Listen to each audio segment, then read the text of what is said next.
Shalom bien-aimés dans le Seigneur, c'est un plaisir renouvelé de nous retrouver encore cette semaine dans le cadre de ce programme hebdomadaire à l'école du sabbat. À l'école du sabbat, vous le savez, c'est l'analyse, l'étude de la parole de Dieu à travers un guide moniteur trimestriel.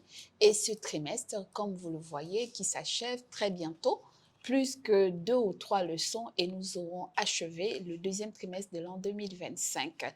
Ça avait pour le grand thème que nous avons étudié, hein, vous rappelez, allusion, image et symbole, méthode d'étude de la prophétie biblique.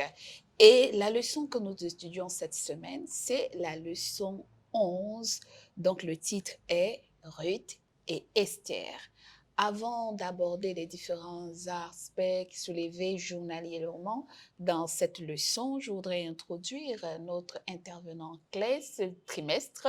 Il s'agit du pasteur Jérémy Kadima. Bonjour, pasteur. Bonjour, ma sœur. Bonjour, tout le monde. Et c'est aussi une grâce de savoir que la plupart de nos téléspectateurs sont très enthousiastes et très heureux d'avoir toutes les connaissances que vous nous partagez au travers de ces 2 programmes. Merci beaucoup. Merci beaucoup. Que la gloire revienne à Dieu. Merci, et aussi de se dire que cela nous a permis également à documenter le nombre de nos vues et de nos abonnés, c'est l'audience de nos programmes.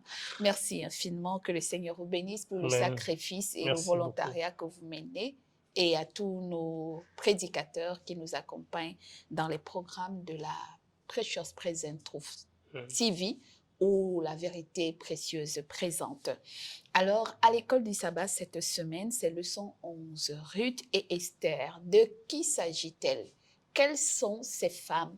Quelle a été leur histoire et leur parcours spécifique au point où elles puissent nous servir de symbole, d'image et d'allusion par rapport aux événements de la fin des temps? Nous allons demander au pasteur Jérémy Kadima de nous bénir dans la prière. Prions. Seigneur, nous t'invoquons en ces instants.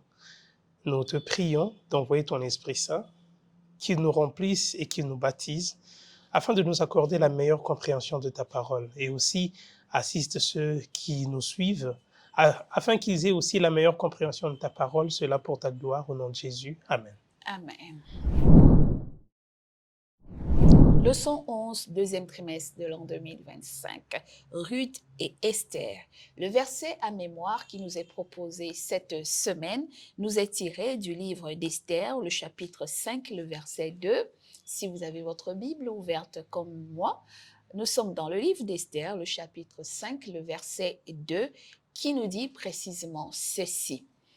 Lorsque le roi vit la reine Esther debout dans la cour, elle trouva grâce à ses yeux, et le roi tendit à Esther le sceptre d'or qu'il tenait à la main. Esther s'approcha et toucha le bout du sceptre.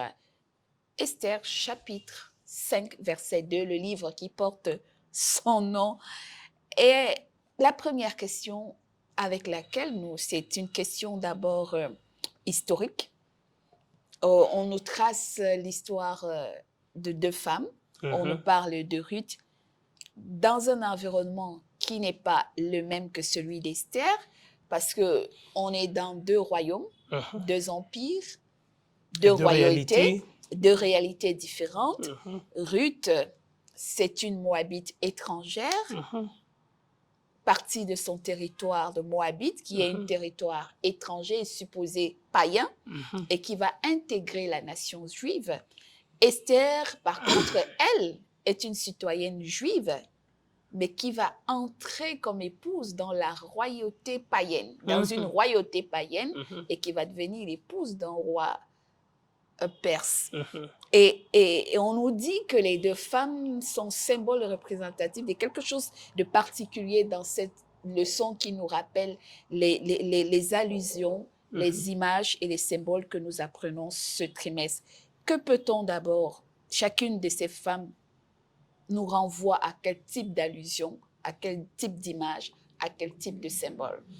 Effectivement, nous sommes en train d'explorer beaucoup de figures à la fois qui ont trait avec les réalités que nous sommes en train de vivre, que l'Église est en train de vivre, et elle nous prépare même à affronter les événements des derniers jours. Déjà, je Ici, vais retenir l'une des premières allusions, c'est oui, que parler généralement de la femme dans la Bible renvoie, comme l'a dit le mhm, commentaire de samedi, mhm, que on a toujours, chaque fois que la Bible, pas chaque fois, mais la plupart des fois, quand la mhm, Bible évoque la femme, mhm, elle parle de de l'Église. l'Église. Mhm. Et ça, c'est quelque chose de très intéressant parce que l'histoire des deux femmes contient des éléments qui sont très instructifs pour nous, qui sommes parvenus à 7 ans, afin de comprendre comment est-ce que Dieu a agi dans l'ancien temps avec certains personnages et comment est-ce que Dieu prévoit délivrer l'Église, peu importe les circonstances.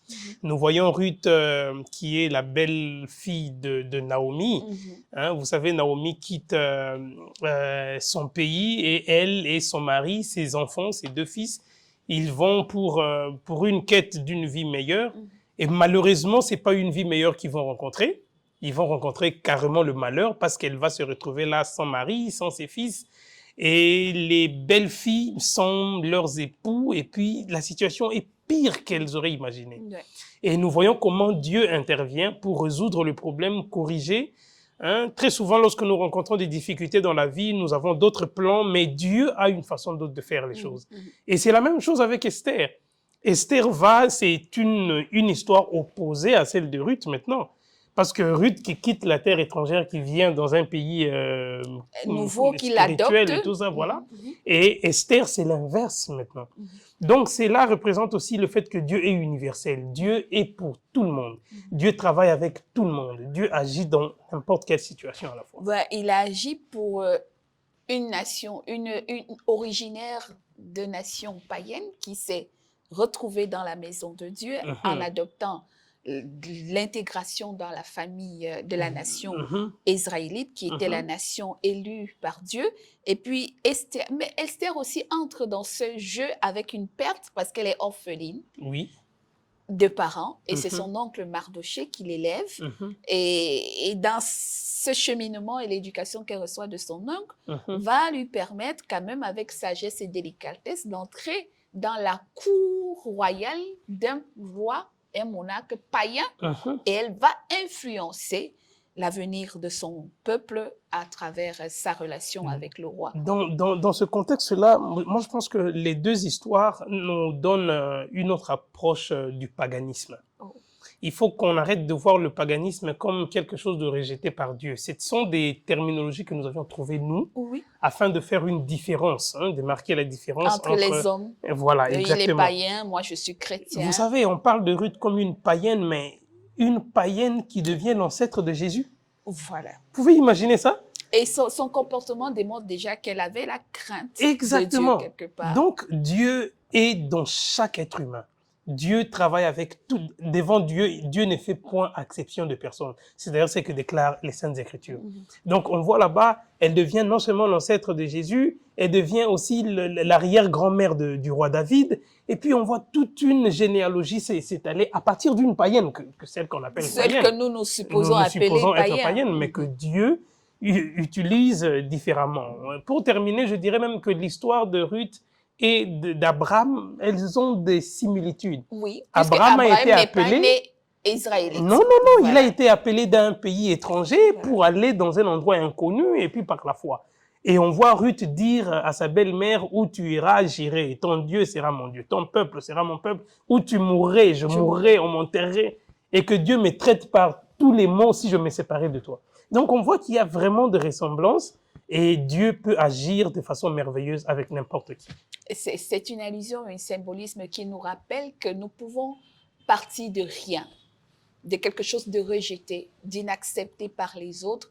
Mais quand on se construit une relation, un chemin avec Dieu, il nous donne une identité nouvelle. Une identité nouvelle. Et c'est la meilleure des identités. Et il nous fait entrer dans les délices de son peuple qui lui appartient.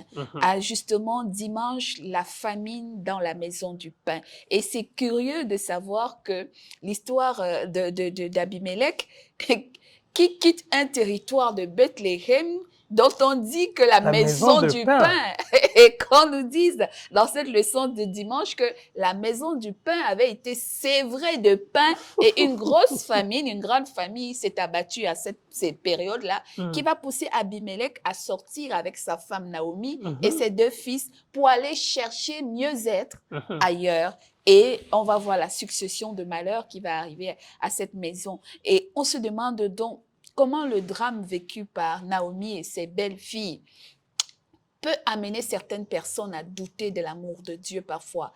Et que même, est-ce que Dieu existe véritablement? S'il laisse que toutes ces choses nous arrivent, nous avons les guerres en Haïti, en RDC, partout, au Tchad, dans le Sahel, en Ukraine et même en Israël aujourd'hui avec la Palestine. Si Dieu existe, pourquoi toutes ces guerres, Russie, Ukraine et tout ça? Pourquoi? Et pourtant, il y a des enfants de Dieu dans toutes ces nations.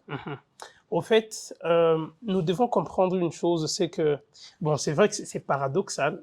On parle de la maison de pain et la maison de pain qui n'a plus de pain. Les gens fuient la maison de pain pour aller chercher le pain ailleurs. Donc, c'est un peu paradoxal, c'est ironique. Bon, en gros, il nous arrive de connaître des réalités et des situations qui sont contraires à ce que nous avions prévu. Et peu importe les réalités, Dieu est toujours le même. Dieu demeure fidèle. Il n'est pas la cause ou la raison de notre malheur. Dieu est là pour notre bien et il travaille pour notre bien. Il dit que je connais les projets que j'ai formés sur vous, projets de bonheur et non de malheur, afin de vous donner un avenir et de l'espérance. Et tout au long du déroulement de l'histoire de Naomi et de sa belle-sœur, nous voyons se confirmer cette parole parce que c'est une vérité. Et n'attendez jamais que la vie vous fasse de cadeaux. Lorsque vous attendez à ce que la vie vous fasse de cadeaux, que la vie vous sourie à tout bout de champ, c'est alors que vous serez déçus et que vous douterez maintenant de Dieu. Mais lorsque vous êtes préparé et vous savez le monde dans lequel vous vivez est d'une instabilité indescriptible, tout peut arriver, tout peut basculer d'un jour à l'autre. C'est de cette façon qu'on doit développer une confiance ferme à Dieu. On ne prévoit pas une maladie, les catastrophes naturelles, les guerres, on ne les prévoit pas. On ne calcule rien. Et quand on place la confiance en Dieu et qu'on tient ferme, peu importe la réalité, c'est comme ça que sa fidélité et son amour finissent par se démontrer au beau milieu des catastrophes. Comment est-ce que vous saurez que Dieu est amour s'il ne vous a jamais délivré? Il faut que la réalité malheureuse vous arrive et qu'il vous délivre pour que vous sachiez qu'il en est capable. Et ça, c'est quelque chose de très important qui doit nous caractériser. Aussi longtemps que nous vivons sous ce bas soleil, les choses seront toujours instables, mais Dieu et son amour pour nous demeureront toujours infaillibles. Et c'est justement de se dire que Dieu est toujours là, quelles que soient les circonstances qui surviennent. La chose, ce n'est pas la présence de Dieu qui fait problème, c'est la chose, c'est la réponse que nous donnons aux problèmes qui surviennent. Exactement. Dès lors où le péché a été introduit et que nous sommes, comme nous l'avions étudié la semaine dernière, que nous avons soumis nos pieds à l'adoration du maître de ce monde en obéissant à la proposition ou la suggestion de Satan, nos premiers parents ont livré le monde entre les mains du prince de ce monde, et ce qui fait que nous sommes victimes de douleurs et de souffrances, parfois involontairement. Personne ne demande à perdre un parent, un être cher, un proche, mais quand ces choses arrivent, ce n'est pas que Dieu a disparu ou qu'il n'existe pas. Il demeure. Il demeure, il est présent. Maintenant, c'est à nous de... Et il compatit. Il compatit. Et c'est très, justement, voyons la réponse que Dieu va donner à la souffrance de Ruth et de Naomi, qui, après avoir tout perdu maintenant, sont obligés de rentrer. Et Naomi dit, je n'ai plus rien dans ce territoire étranger. Celui qui m'a amené est parti, mes fils aussi. Je rentre bras ballants dans mon pays. Dans mon territoire d'origine. Voilà, elle retrouve son territoire en Israël, mais malheureusement, le mari en partant avait tout vendu. Il avait tout vendu et elle ne sait même plus vers quels parents s'accrocher pour pouvoir espérer ne serait-ce qu'une demeure, un toit, une maison et de quoi manger. Et donc, la leçon de lundi, on nous développe comment dans Ruth, chapitre 2, du verset 5 au verset 20, Dieu va répondre à leurs prières. Ruth, sa belle-fille, va chercher du travail. Oui. Et elle va trouver du travail parmi les serviteurs, les servantes de Boaz. Et curieusement, Boaz s'avère être un proche parent de Abimelech, D'Abimelech, le mari de Naomi, voilà, le défunt. le défunt. On nous dit dans Ruth chapitre 2, le verset 20, Naomi dit à sa belle-fille, qu'il soit béni de l'Éternel, qui se montre miséricordieux pour les vivants, comme il le fut pour ceux qui sont morts. Cet homme est notre parent, lui dit encore Naomi, et il est de ceux qui ont sur nous droit de rachat. Pasteur, c'est quand même extraordinaire. Comment Ruth, qui ne connaît pas le territoire, Dieu fasse que de manière circonstancielle, elle tombe seulement dans le champ de Boaz. Et Boaz, qui remarque une étrangère, il dit, c'est pas quelqu'un de chez nous. D'où vient-elle? On lui dit, c'est la belle-fille que Naomi a ramenée. Il dit, avec tout le témoignage autour d'elle. Et c'est ça qui était impressionnant. Tout le monde a rendu un merveilleux témoignage de Ruth. Le nom Boaz, je vais paraphraser. L'arrière-grand-père du roi David. Oui, le nom de Boaz signifie en d'autres termes, c'est lui qui a les moyens, c'est lui qui peut racheter. Vous voyez. Et le principe, la théorie du rachat, donc c'est ce qui donne lieu à la rédemption dont on parle. Et Boaz, dans sa façon d'agir, devient même le type de Christ, vous voyez, qui rachète, le droit de rachat, qui rachète l'humanité. Et l'histoire dit même qu'il n'était même pas le parent immédiat. Il n'était pas en première position. Voilà. Quand le principe de rachat pour les amis qui nous suivent, c'est que dans l'ancien Israël, la rédemption, lorsque une personne décède, il avait une femme où il avait des biens, il avait des richesses, le parent proche, ça peut être un frère, ça peut être un cousin, ça peut être, c'est pas moi, un membre de la famille, peut avoir le pouvoir de racheter en conservant l'héritage de la personne qui est partie. Si c'est dans un cadre de mariage, on peut reprendre la veuve et donner un héritage à la personne qui est déjà partie. Surtout si celui-là était endetté. Exactement. Et qu'il avait mis en gage ses biens. Exactement. Voilà. Dans le cadre des dettes, des biens et des richesses, c'est même dans le cadre de l'esclavage, parce que la rédemption s'est allée dans tous les domaines de la vie à la fois. Alors ici, comme on parle d'un contexte de mariage, c'est purement marital, on voit maintenant, le veuve dans l'ancien temps, c'était pas une chose aussi simple que ça. Quand vous êtes veuve, c'est désespéré. L'avenir ne vous sourit plus comme tel. Alors, le rachat était une mesure de grâce, une faveur à laquelle toutes les veuves ne pouvaient que rêver. C'est comme ça que Naomi dira même à Ruth, quand elle insiste la suivre, elle dit, mais à mon âge ici, qui va me prendre? Moi, une veuve à mon âge déjà avancé, qui me prendra? Et même si un homme venait à me prendre et que je dois concevoir, vous allez attendre à ce que cet enfant-là naisse et grandisse, vous serez déjà des vieilles. Donc, on voit ici que Dieu est en train de pouvoir en donnant aux hommes ce à quoi ils ne s'attendaient pas le plus. Quand ils pensent que c'est désespéré, quand ils pensent que c'est terminé, Dieu les envoie exactement. Ils ont fui Bethléem en disant qu'il n'y avait plus rien à Bethléem de terrestre. Ils sont allés ailleurs. Et Dieu les ramène au point du départ afin de trouver maintenant ce qui était essentiel pour eux. Et c'était quoi? Le pouvoir du rachat. On part, mais on revient à la terre, à la maison. À la case départ. À la case départ. Tout ce que vous ferez dans la vie, aussi longtemps que vous vous éloignerez de Dieu, dans son amour, il vous attendra. Pour vous, ça sera long. Pour vous, vous perdrez tout, mais lui, il prendra le soin de tout restaurer.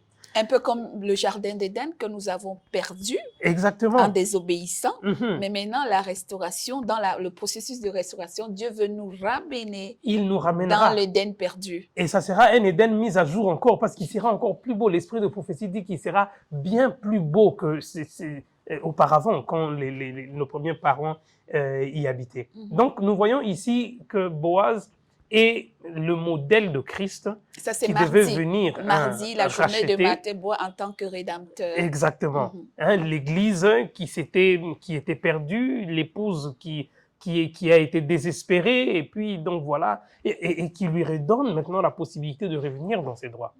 Et j'aime ce que Boaz fait, parce que il va avoir une discussion avec la personne qui était en première position du rachat.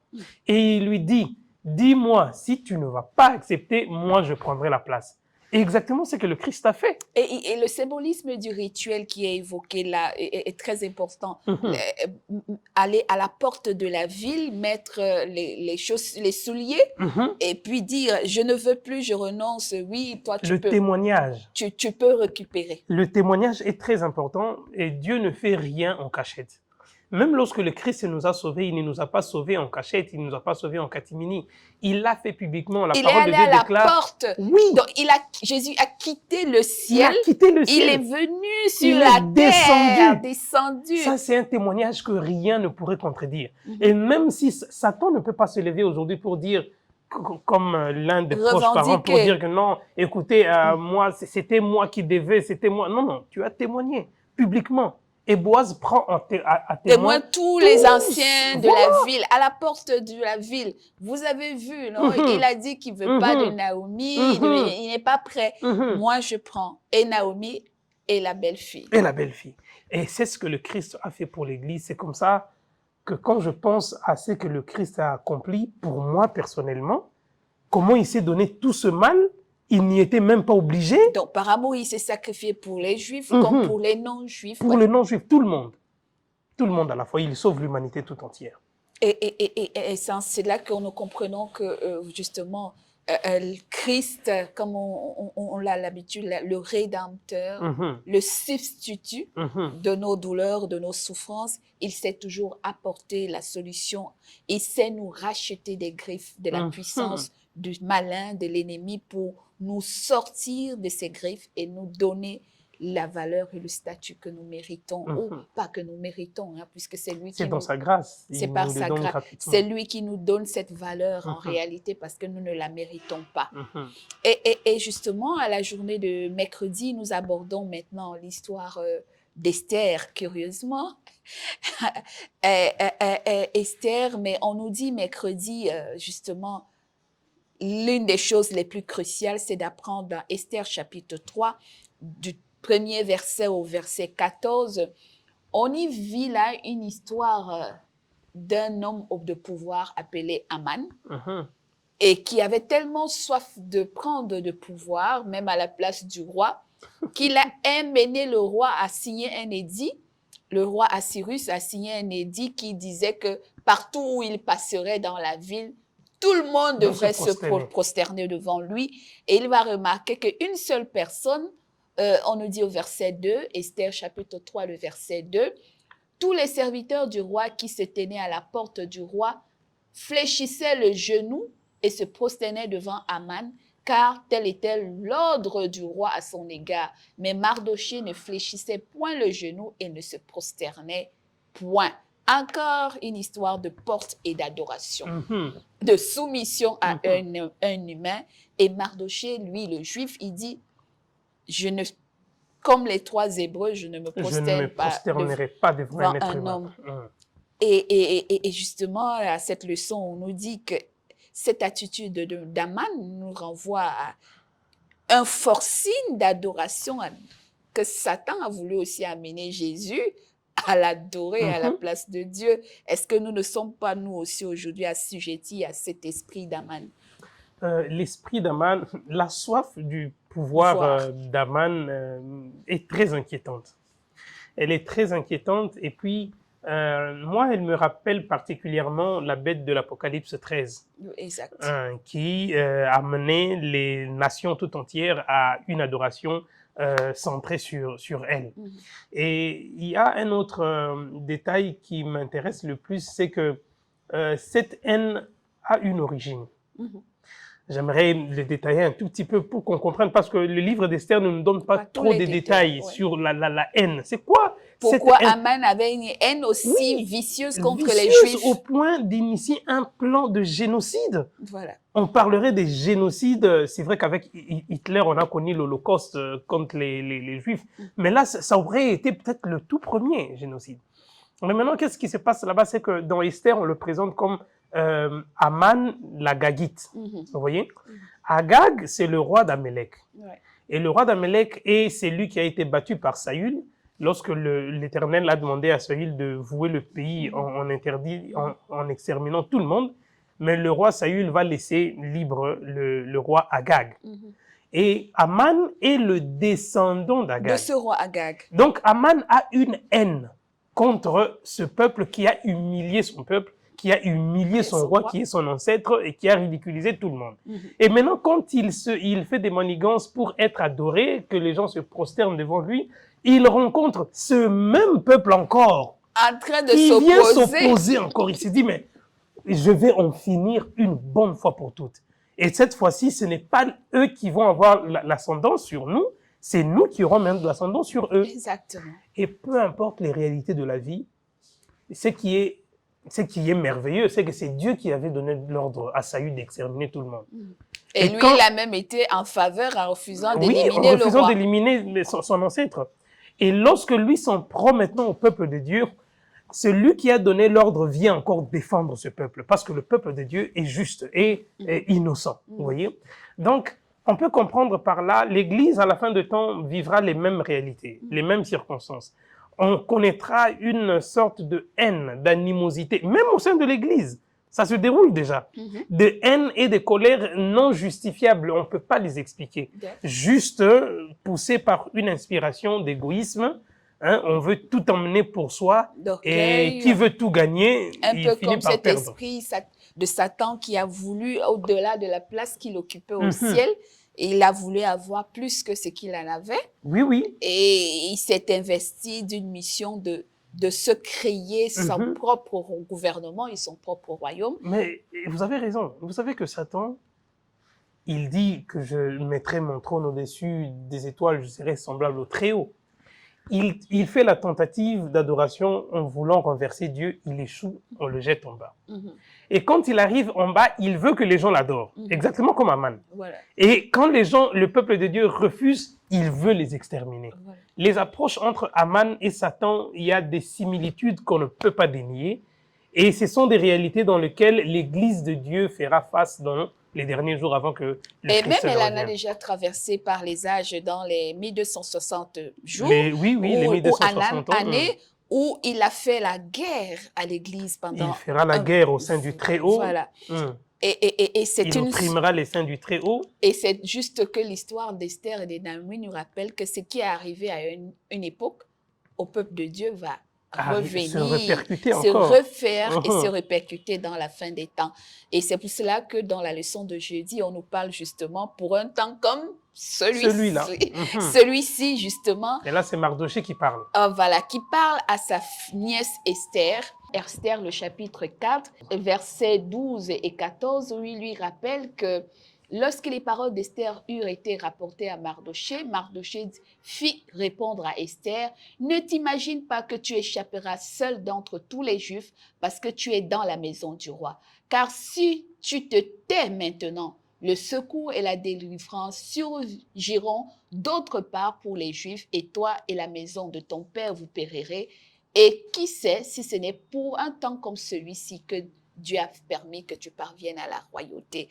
Et si c'était le temps aussi que Dieu nous donnait pour annoncer au monde la repentance pour l'attente du retour de Jésus-Christ. » Le peuple de Dieu a été soumis à une menace génocidaire très forte.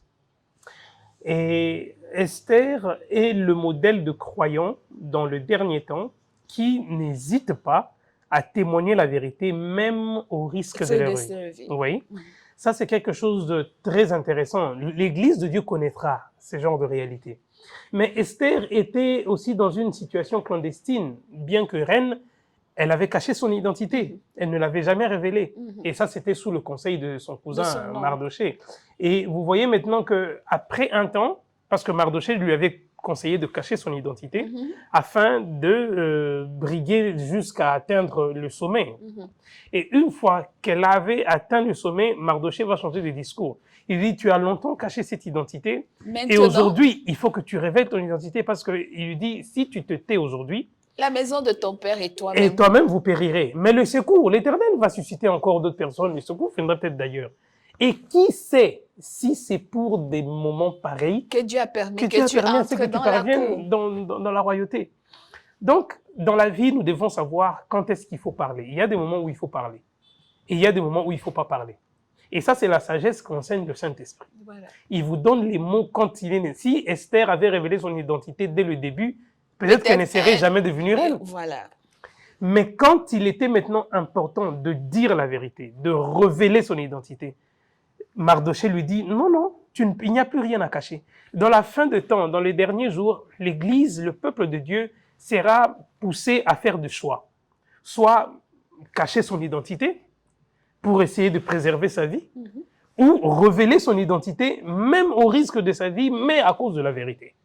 Ça, c'est une leçon très importante que la vie d'Esther nous révèle, que nous devons copier et permettre à ce que Dieu et seul Dieu reçoivent la gloire, peu importe les réalités. Et d'ailleurs, à ce temps-là, il n'y aurait même plus moyen de se cacher ou de cacher son identité. Aujourd'hui, nous pouvons encore nous jouer entre cacher qui nous sommes, chrétiens. Bon, j'aime pas citer les dénominations parce que la foi, c'est quelque chose de très mystérieux. Parfois, les gens que nous jugeons, justement, comme nous l'avions dit, comme païens, sont ceux qui révèlent et manifestent les œuvres de la foi, plus que nous qui confessons être des croyants chrétiens, où nous disons « je suis catholique, je suis adventiste, je suis pentecôtiste, je suis ceci », mais au final, tout ça ne nous apporte nulle part. C'est celui qui met en pratique ce que Jésus demande, qui lui est agréable. Les différences de nomination, c'est à nous de voir. Mais, et justement, c'est dit, à cette époque-là, à ce moment-là, quand le trouble viendra, quand la menace surgira, comme elle a surgi à l'époque d'Esther, il n'y aura même plus, personne ne se cachera plus, on saura qui est juif, parce qu'après l'acte de bravure d'Esther, il y a un édit qui a été écrit dans tout le royaume, où on a Médo-Persan, où on a initier la fête du Purim, comme dans le calendrier pour marquer cette célébration de la délivrance du peuple israélite ou juif à cette période-là. Cette fête du Purim y demeure. Et donc, ça veut dire que nous également, à ce moment-là, il n'y aura même plus une cachotterie d'identité parce que l'édit existera entre ceux qui adorent Dieu et ceux qui ne l'adorent pas. Nos œuvres rendons témoignage si nous sommes de camp de ceux qui adorent Dieu autrement que Dieu ne l'a dit. Et c'est justement la leçon de vendredi insiste sur la différence, les attitudes que nous devions développer en tant qu'enfants de Dieu. Ça, c'est très important. L'esprit de prophétie met un accent à ce sujet pour dire que dans les derniers temps, lorsque la persécution surgira et que les gens seront forcés à choisir entre l'adoration du véritable Dieu ou le jour d'adoration et tout ça. Ceux qui se donnent déjà des arguments aujourd'hui pour ne pas accepter l'adoration du 7e jour du sabbat, ce sont des gens, ça c'est ce que la sœur Hélène White dit, ils se préparent déjà. Quand ils vivront ces genres de moments, ils n'auront même plus de choix à faire. Ils sont en train de se décider déjà aujourd'hui. La réalité sera là. Donc, faisons un effort de ne pas dire seulement la chose, mais de vivre la chose.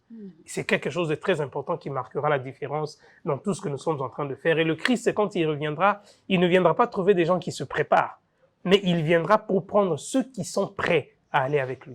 Et ça, c'est quelque chose de très important. Donc, sachons donc dans quel camp nous sommes. Sommes-nous des Ruth? Sommes-nous des Esther? Que le Seigneur nous aide. Mais ce qui est sûr, on ne sait pas si c'est pour ce temps-ci que Dieu nous prépare à exprimer quelque chose de particulier autour de nous.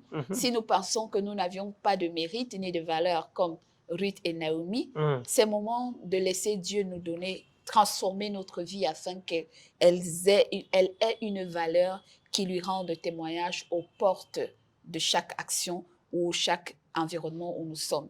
Mais si nous sommes des Esther, ou nous décidons de devenir des Esther, avec l'humilité, la prière, le jeûne et la méditation parfaite de sa parole, nous pouvons être des instruments que Dieu peut utiliser pour transformer des vies et sauver des vies autour de nous, comme Esther l'a fait. Merci de nous avoir richement écoutés. Et merci à vous, pasteur, pour ces enseignements. Merci beaucoup. Nous espérons que le Seigneur nous permettra d'achever ensemble les 13 leçons de ce trimestre. Que Dieu nous bénisse pour vous qui nous avez suivis infiniment. N'oubliez pas de liker, de partager la vidéo autour de vous et de nous laisser vos commentaires et vos questions si nécessaire. Vous voyez nos différentes adresses digitales dans nos liens. Merci à notre technicien Ephraim Timambo. Au revoir et la semaine prochaine, nous allons demander au pasteur de nous unir dans la prière. Nous te disons merci, éternel Dieu, parce qu'au début, nous avions réclamé ta présence afin qu'elle nous accorde la meilleure compréhension de ta parole. Et maintenant que nous sommes à la fin, nous glorifions ton Saint-Nom parce que tu as été avec nous. Bénis cette leçon et tous ceux qui ont suivi cette leçon afin qu'elle travaille dans leur cœur pour les préparer à ta seconde venue, au nom de Jésus. Amen. Amen. Au revoir. Au Merci. revoir.